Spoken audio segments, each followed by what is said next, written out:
Welcome to the show. I'm Jason Whitlock. Coming up, I'll tell you why Colin Kaepernick protege Eric Reed is struggling to find a new team. And I'm Colin Cowherd, and I think Russell Westbrook just took a shot at me.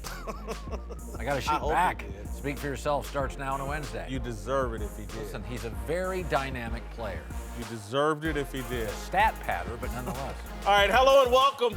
Joining us today is the greatest broadcaster in all of sports, Joe Klatt. And making his Speak for Yourself debut, quarterback guru Jordan Palmer.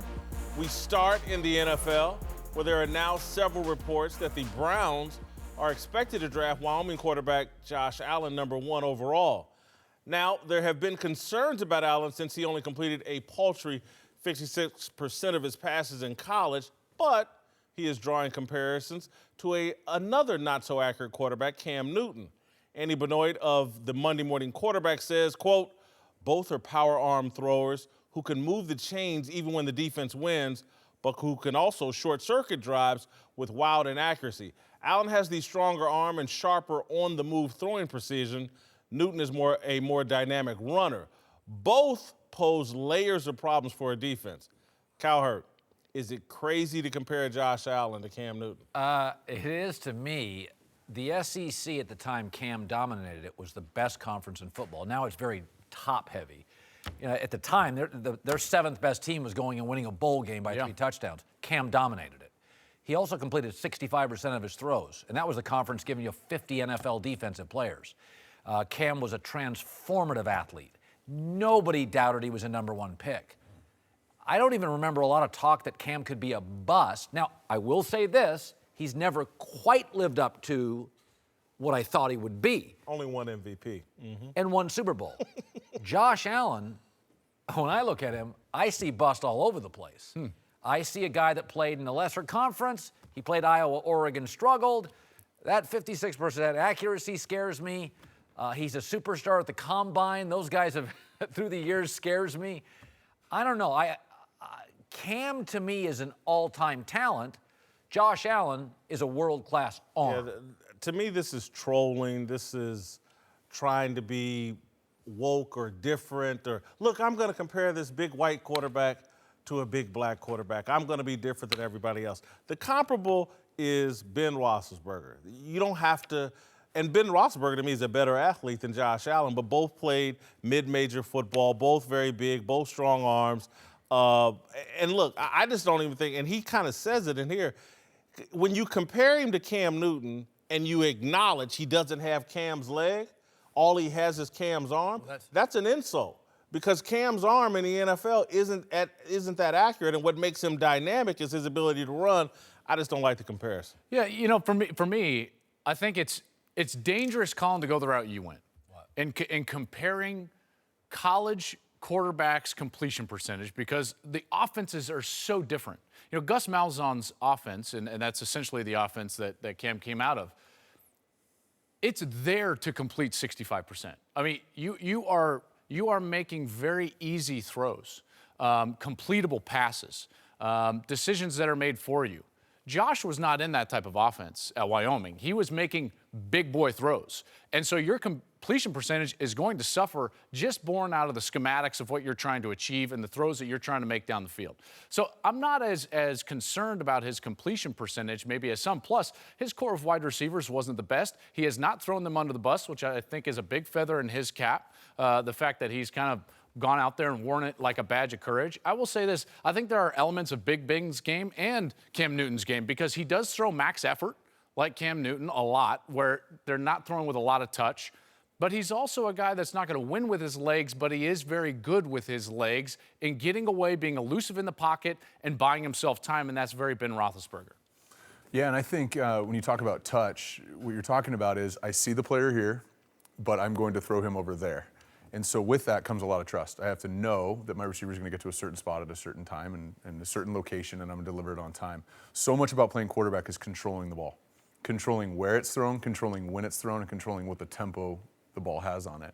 You have to understand where your guy is going, and I think there was enough issues with Josh in college with the supporting cast around developing that trust. When I compare that to Cam Newton, I go, well, he's had 4 or 5 cracks at it in the NFL of developing that anticipation, and we've seen him want to see guys open and then throw them the ball, as opposed to throwing guys open. With Josh, put NFL talent around him.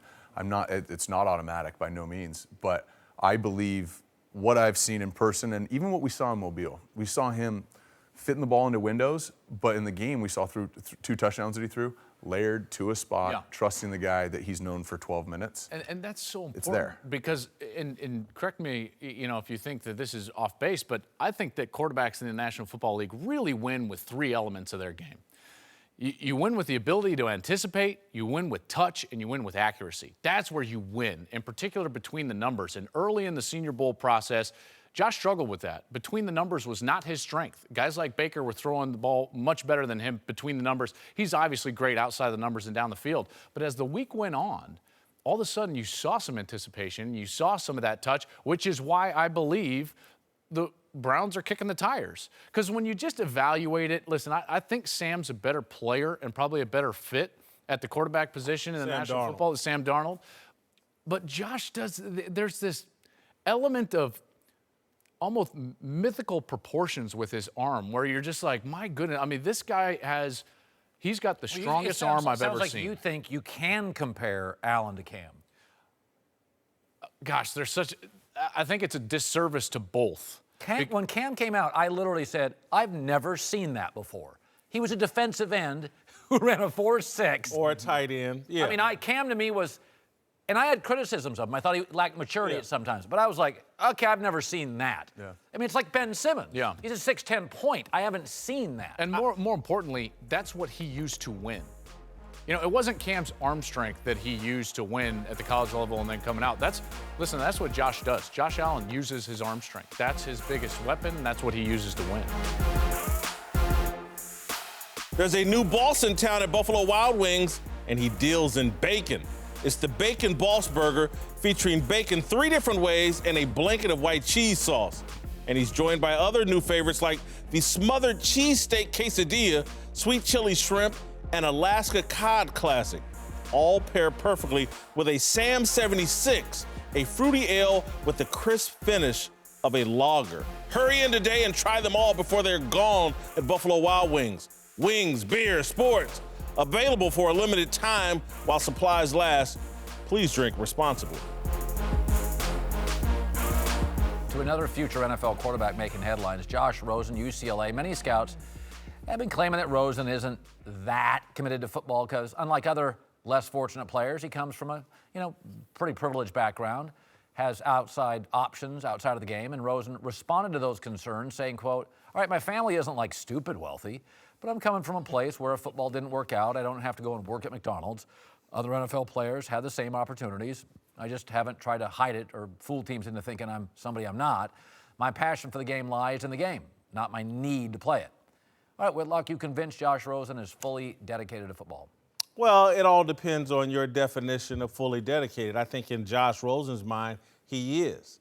But I also think Josh Rosen said something there that I think he's probably aware of. It's like, football is for the desperate. It's best played by people that have no other options. Quarterback is a bit of an exception, but when you find someone like Tom Brady, who plays the game with the same passion and desperation as Ray Lewis, then you have a chance to have the greatest quarterback of all time. Josh Rosen's never going to be that guy. I think he seems to be aware of that. He's not desperate to play. Football's not a necessity for him. And so I think he's always going to struggle to be fully dedicated. And then when you toss on the fact that he has these visions of using his platform to accomplish things beyond football, I think when you start thinking that way going in the door, when you haven't mastered the game of professional football, it's a red flag for me. I totally disagree. Peyton Manning was never desperate. He was wealthy. Steph Curry was wealthy. Most now pro athletes in the NBA have a relative that's played high-level sports, and this is not the 60s. We have millionaire after millionaire. Let me push back a little bit on your Peyton Manning never desperate. When you come from that family, and when you have as much talent as him, the desperation he feels is not living up to his potential. It might not be desperate financially. You're talking about Matt Ryan If he ends up with Joel Rye's NFL career, then it's an epic failure for Peyton Manning. Wait, this whole idea that, okay, who ends up going to Wall Street, Ivy League kids. They don't come from poor backgrounds. What drives them? It's not desperation. What drives Peyton? Russell wasn't poor. Brady wasn't poor. Rodgers' family wasn't poor. No. You're defining desperation as just economic desperation. There are some people so desperate to be great at football. I don't think Josh Rosen's that guy. I think being great at football would be nice, but Tom Brady, I don't think he came from the streets of the hood or whatever, but he has a desperation to be the greatest quarterback ever that Peyton Manning also had. Josh Rosen was the #1 quarterback in the country out of high school. Yeah. You don't get there unless you're driven. Well, you can get that on talent. He's exceptionally talented. I mean, he plays the position beautifully. His movement, his efficiency of movement in the pocket, his ability to have a quick release, layer the ball. I mean, he makes every single throw. He's smart. If this was just an on-field critique, I think he would be the #1 pick in the draft. Unfortunately, what comes with that beautiful player on the field is this contradiction off the field. And that piece that for the ESPN the magazine was the entire thing was a contradiction. In one sentence, he was talking about how, this is just me, deal with it, I am who I am. And in the next sentence, he's saying, I need to refine my message and curtail what I am. And so that was a contradiction. In one sentence, he was talking about his biggest mistake in college off the field was using the F word in the incident with Trump that went viral online. And then in 3 other answers within the piece, he uses the F word. That struck me as just a contradiction. He talks about, he was asked a question, well, are you going to care about politics or just play football? He says both. Well, that wasn't the question. Again, I just don't quite, to your point, Jason, I don't know what he wants. There are guys that, it doesn't have anything to do with your financial background. It has everything to do with your desperation to be great on the football field. And if that's not quite there and can't be defined, that's what teams will start to question. Yeah, and I feel like as you look at it, so as a college kid, there's a big pie, and I only get so much time to focus on different things. School is a portion of that. Becoming a college student and your friends and fun is a part of that. Football is a part of that. There's all those things make up. And as you transition from college to pro, 100% of that early on in your career, particularly your rookie year, you're not doing foundations charity stuff. You're not doing a ton of marketing stuff. The top picks usually say, don't make me famous till the second year. So that first year or two, you have an opportunity to go all in on football, which you didn't have in high school and you didn't have in college. I think the real challenge that's in front of Josh is he's got an opportunity to make a choice, to go all in on football and to really study the guys who've done it ahead of him. And if he goes to a place like the Giants, he's got a chance with Eli. He goes to a place like the Jets, he's got an amazing chance with a guy like Josh McCown. So his opportunity now in the first year of his NFL career is to see what it would be like to go 100% in football. To your guys' point, not to care about politics, not to care about social change, not to care about any of these other things other than football that some of the guys we referenced earlier, Peyton, Tom, People Drew, talk have done. about distractions, but Peyton Manning ran several businesses while he was a football player. He had beer distributorships. But not his rookie year. Well, And that's what I'm talking about. That- There's a that's sweet a spot, difference. I don't know. I think the question is he fully dedicated to football? Phillip Rivers has 8 kids. He's dedicated to his family and football. No, and no question about it. But I also think Phillip Rivers has a great desire, and when I watch him play, he seems desperate to be great. And some might say if he had 3 kids, maybe he'd have a bit more success. But he's chosen family, and I'm not second guessing that.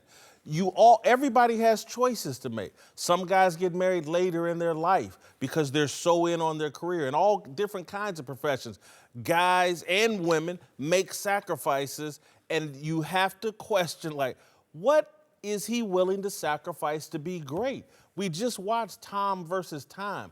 Tom Brady's like, I'm going to push everything in to be great, even at 40, even after he's established his greatness. And again, that sets a very high bar. Josh Rosen's going to finish well below that. And some teams might not be comfortable with how far below that he falls. Welcome back. Joining us now, Hall of Famer Ray Lewis, Christine Leahy, co-host on The Herd. Here we go. Let's get to the Patriots owner, Robert Kraft. He's getting a lot of attention after joining his friend, 76ers owner Michael Rubin, on a visit to a Pennsylvania prison where they met with rapper Meek Mill, who was serving 2 to 4 years for violating his probation, a sentence that many people, including Rubin and Kraft, believe is unfair. Every time I see him, I just come away more impressed. He's very intelligent, and makes it clear to me we have to do something with criminal justice reform. His kind of case to be in a situation like this is really bad, and I guess for me, I know some of our players in the NFL have talked about this, and I see it firsthand that it's just wrong, and we have to find a way to correct it and also help the community help themselves so that it's just sad. All right, Whitlock, you think Robert Kraft is sincere about his feelings toward Meek Mill? Yeah, I do think he's sincere. I don't think he has a full command of the situation. I think he's following what's popular right now over social media. I think that the Meek Mill situation is complicated. I've been writing and talking about America's mass incarceration problem for 15, 20 years. And it's a real issue. I'm not sure if Meek Mill is the embodiment of that issue. And so we've moved into a situation now where we pick the symbol and then we try to fill it with the substance that we want after the fact. And so Meek Mill is a symbol for a lot of elite black people, a lot of elites and verified people over Twitter, but I'm not sure if Meek Mill is filled with the substance. I'm not sure he really represents what's going on in the America's criminal justice system. Again, people want to turn this into a racial issue. The judge that has put him in prison is an African-American woman. He has done some things to violate his parole. He's, to be quite honest, he's not my concern. He's a millionaire rapper. He's not representative of the poor people of color who get caught in the criminal justice system unfairly. This is a guy, to me, that has blown an opportunity many, many times, and people trying to virtue signal over Twitter have chosen them as their symbol, and Robert Kraft has followed right in behind. I don't know his depth of knowledge on the situation, but NBA owners and NBA players have always felt more aligned. In recent years, we've seen the NFL owner up here and some division with his player. So an NBA owner says, Bob, you could do yourself a favor. Why don't you connect with an issue that's big in the NBA? Is that part of it? Is this I think it is. An NBA owner, and the NBA owners, by and large, the players like the NBA owners. In the NFL, you're an exception. Yeah. Most NFL players feel like owners way up in the tower. So it feels like Kraft is like an olive branch. Yeah. I am reaching out to my players' concerns. Do you buy that? Do you think? I think that's part of it, no question. Yeah. You know, it sounds like they have a relationship, right? So they've spent some time together. And I think Kraft is now starting to find out what's really going on in the black communities when it comes to recidivism and all of those different type of jail reforms, right? And so one of the things that when you speak to a person like Meek Mill, who's been through the system time and time again, when you hear it from his level, then there's what you're talking about, Jay, there's 2-3 levels below that. Yeah. People that's really going through that time and time again. You know, myself just coming from Jessup prison speaking, it's the same thing. When you hear these cases, when you hear what a lot of these guys are going through, it's absolutely absurd that many people will be in jail. And I'm telling you, Colin, it's crazy enough when you see these cases on what these kids are in jail for. You know, a lot of these kids are in jail for something just like stealing something out of a store. Now, but in your point, Meek Mill's has had a gun issue. Right, he's been arrested for legitimate things. Right. And I agree with you. I think that Robert Kraft has really taken an interest in this. He did an op-ed in the Boston Globe with Devin McCarty and his son, and it was talking about his support for juvenile justice reform. So my concern is that he chose Meek Mill to be his example for that.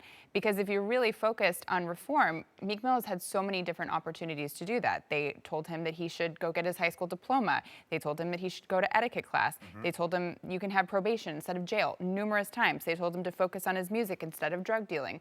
So he was given all those opportunities for reform and didn't take them, and so he wound up in jail. Whether you agree with whether his sentence is long enough or short enough is beside the point. I'm concerned that Robert Kraft chose him as the example for what he's trying to get involved with. Again, a group of celebrities have latched on to Meek Mill to shore up their black credibility over social media.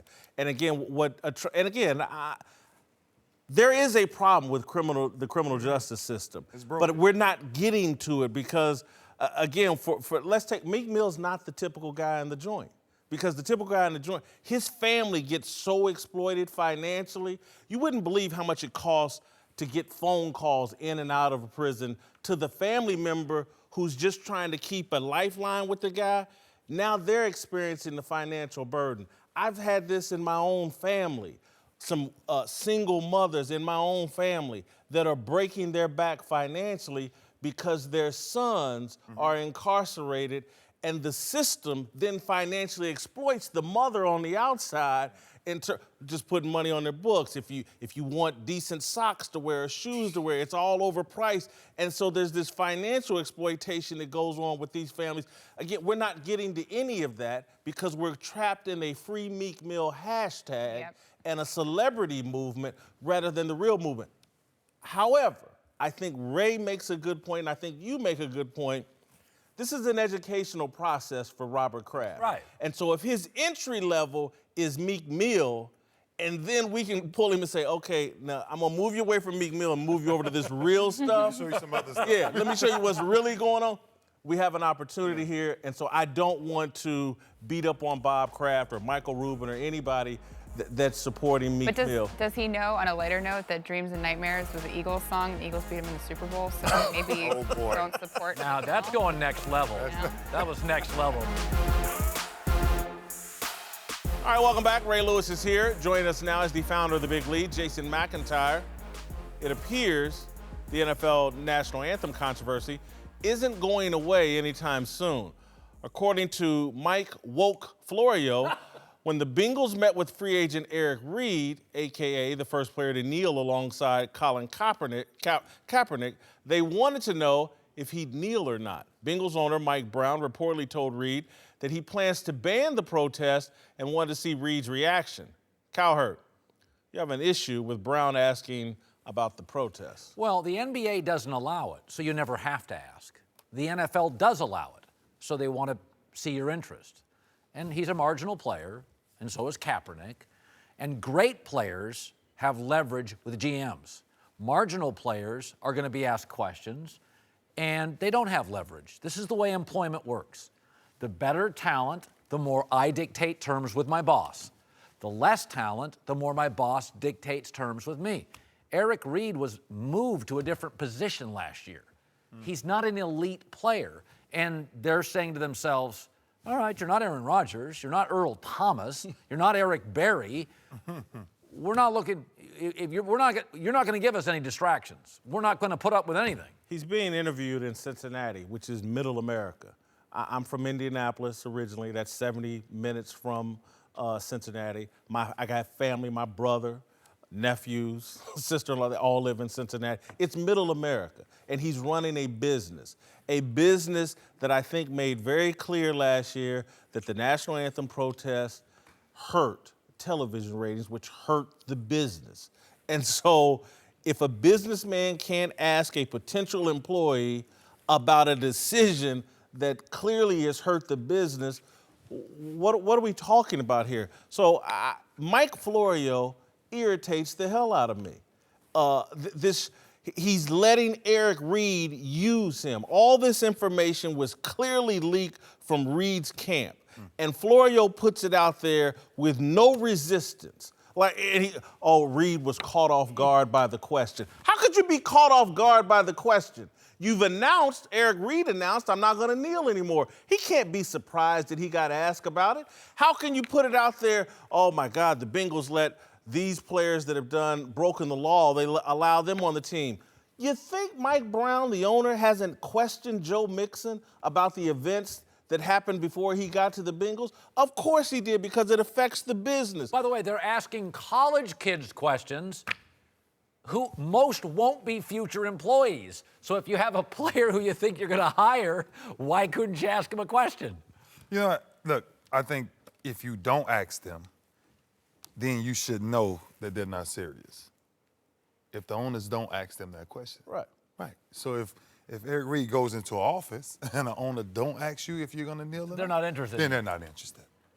But if they do ask you that, they want to find out if you're serious about coming and not bringing in distractions to my football team, right? And so once you get there, I think what he should do is be very open to any question that comes right now, right? Because he's trying to get a job back. And I think one of the things that he has to be careful with is taking that subject and saying, oh man, they asked me about the protest.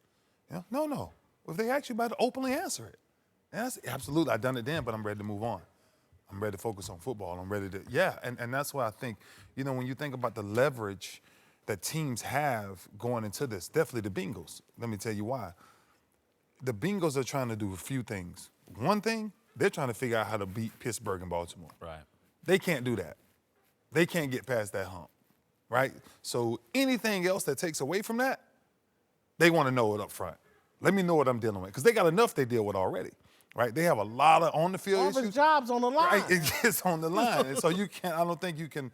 I think he should be excited that people actually ask him that question. Is where I'm going. Yeah. Ray, you make a good point, because if they weren't serious, they wouldn't even ask him about it. Yeah. But the owners can't win here. If you don't bring in Eric Reed, well, he's being blackballed by everybody. You bring him in and ask him. Well, you can't ask him that. Come on, that's out of bounds. And I don't want to defend Florio. He's a nice guy. I know him well. Don't. I did think some of the things he said in here were a bit strange. The caught off guard makes no sense, because Reed did say he's not kneeling. But, to take it a step further, why are we making this so complicated? It's very basic. The commissioner, the owners, nobody wants kneeling, right? We don't want kneeling in the NFL, period. It's hurting the business. End of story. Why does it have to be complicated? Well, it's amazing. It's very basic. Have you noticed this? Is that the newspaper industry has largely died. Right. Blogs now are dying. We're alive, Colin. We're doing Barely. Magazines, magazine industry, dying. Sports Illustrated looking for a new owner. These are the people that are strident in their belief that players should not be asked questions. These are journalists. And you've made the point. Mike Florio's not a journalist. He clearly has an agenda. He is using Eric Reed. Eric Reed, if you're watching this, if Mike Florio calls you, don't respond. He's not giving you good advice. He thinks he's going to shame NFL owners into signing you. He thinks that it's a good look for you to leak all that information to him, give him some clickbait, but it damages Eric Reed. Because now every NFL owner, I can't have a private conversation with him. Right. Because if I do, he's going to go right to Florio and tell all my business. And the NFL and any business is about trust. Well, and the other thing, I'll just go back to this. We have all these media businesses dying right now. And they're dying because, for a variety of reasons, that the people don't trust newspaper or like them. They can't monetize whatever it is. But in the end, people are losing jobs in the media because the business is failing. And yet they're shocked that NFL business owners are saying, last year we had some failure for the first time in a decade, and the NFL owners want to correct it. This is American business. You find leakage, you lose commerce, your ratings are down, then you correct it. So the owners are doing what any business person would do. We want to get out of the kneeling situation because it's hurting our business. From a basic resume, right? Everyone has to turn in their resume, right? Whatever your resume has on it, that has anything that an owner will not accept, that's what they're going to review. And that's all we're talking about. So I think every question, to get back in the league, listen here, Eric, get back in the league, answer every question, be open to every question. Yeah. Do not be shocked by no question. Hold for 1 second, Colin, because, Ray, this is what's frustrating me about this entire week.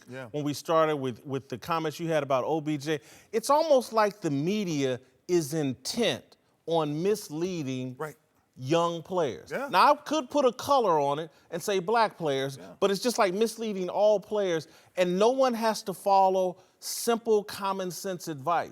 Because if you give it to them, you're a bad person. But Colin, when I came back here to Fox, when I left the last time, I left abruptly and caught Eric Shanks by surprise. And so when I came back, I had to go and explain myself to Eric Shanks. And he had a right to question. Hey, man, you left the last time. You didn't give us a warning. Blah. It's all appropriate questions. I can't go anywhere and complain about that because the man wanted to question me about some things that weren't good for his business previously. Why can't we give these young people the good advice that we have all used to move ahead? You won't have any stories.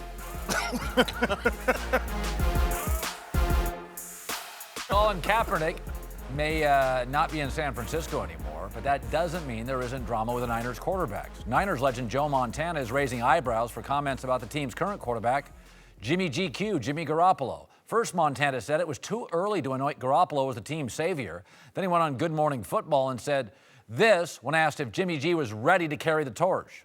I think it's still a little early for it myself. I mean, he's obviously had a lot more success in the games he's played in so far than the other quarterbacks that have been there recently. I think this year will be a big tell on it. You know, they paid a lot of money for him. There's some belief there that he'll be there for a while.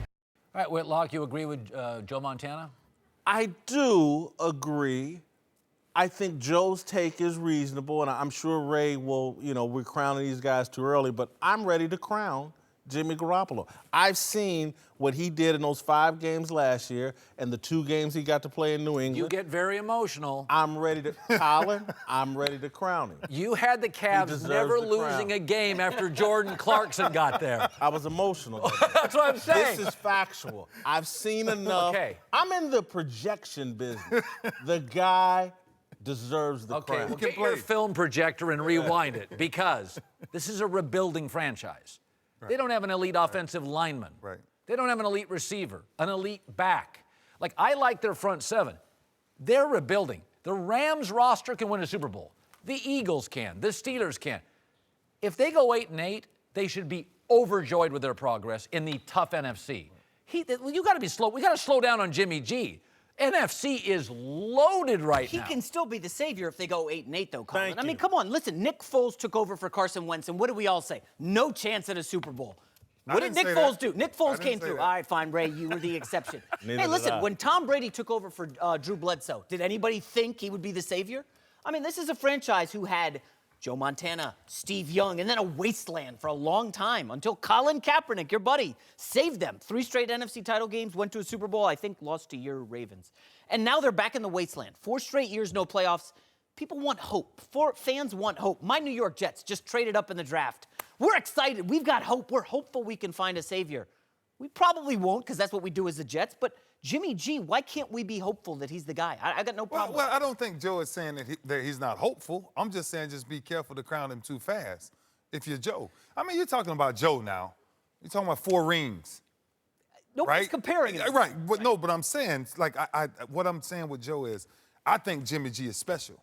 I do. I'm telling you, I've watched him enough to think he has that it factor, right, from the quarterback position. His knowledge of the game, his understanding of defensive coverages, the moment something moves, or the moment something don't look right, he can adjust. And just his leg, his durability to get out of the pocket is absolutely amazing.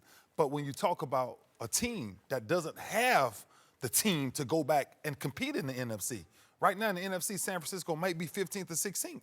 Right, when you think about competing personnel-wise. Yeah, personnel-wise. Ray, they did beat 2 playoff teams last year. When they went 5-0, they beat Titans, Jaguars. Those are good teams. If you're still sitting home watching the playoffs, great job.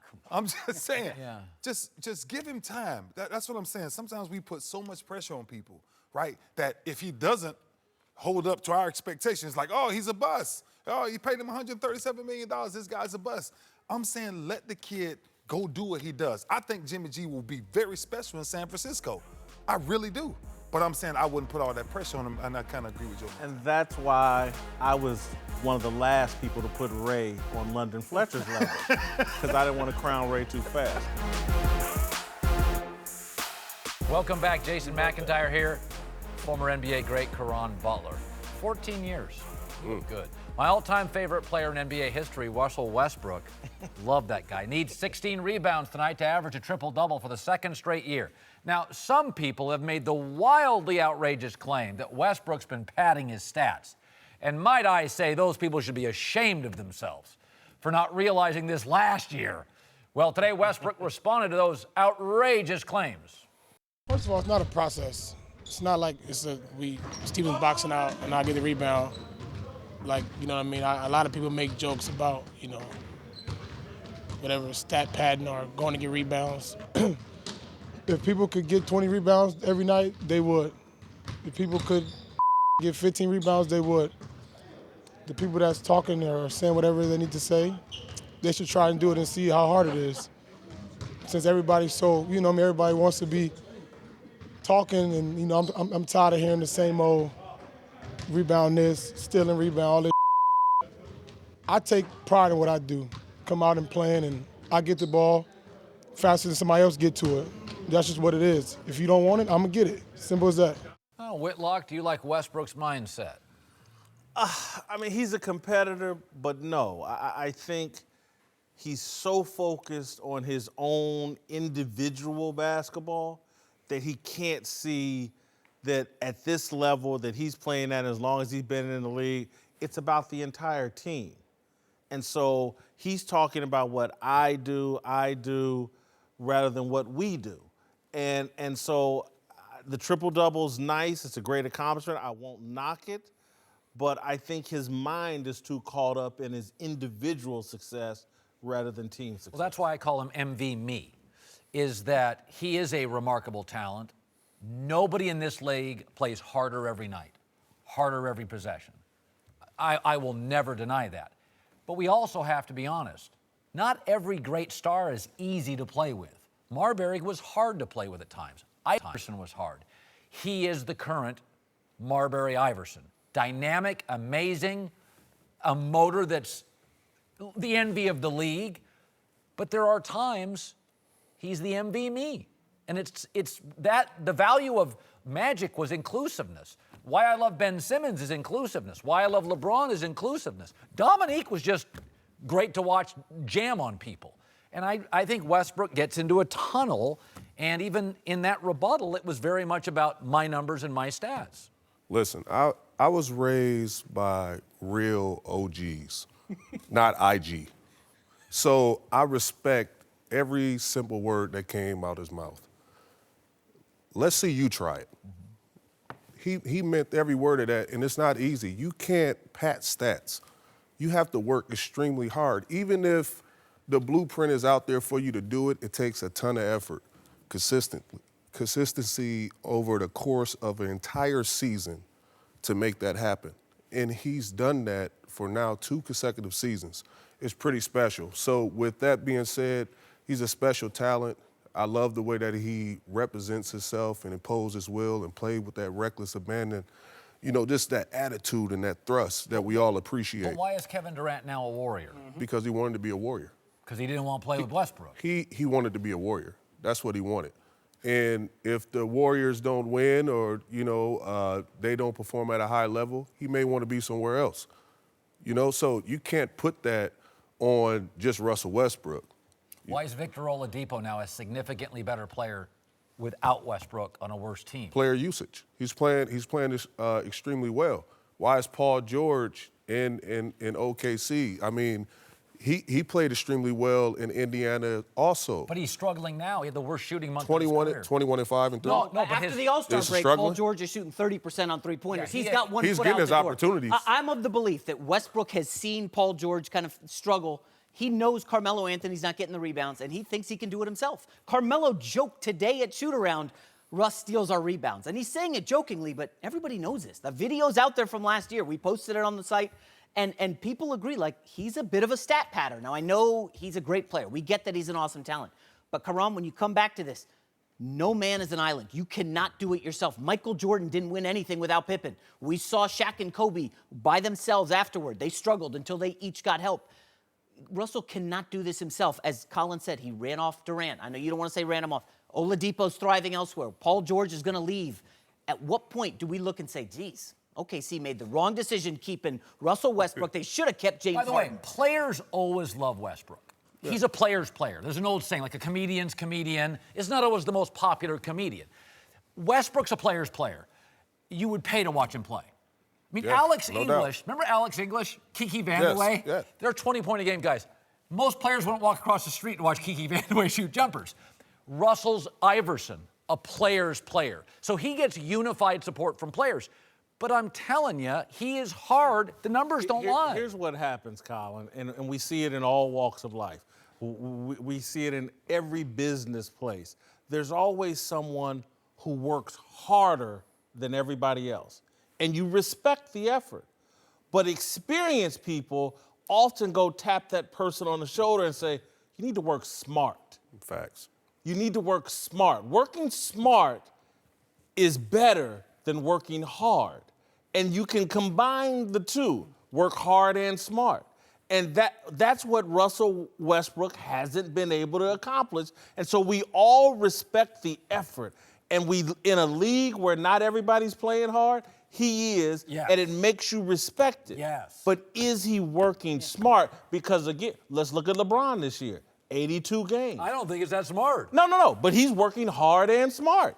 Yeah, he's averaging a career high in assists. But Whitlock, you made a great point. And think about this. The point guard of your team is the engine. You're supposed to be smart, get everyone involved, make everyone better. Who's Russell Westbrook making Says better? who? No, That's what isn't that the job of a point guard? Isn't a quarterback's It's job? in the book, right? It's in the book. Well, It's no, in a the NBA quarterback. book. The point guard makes because of the- everybody better. Well, because of the usage, a point guard has the ball more, especially in today's NBA, and a quarterback has the ball more. Well, one of the criticisms of Cam is, Cam, hit the open guys, don't run, you get beat up.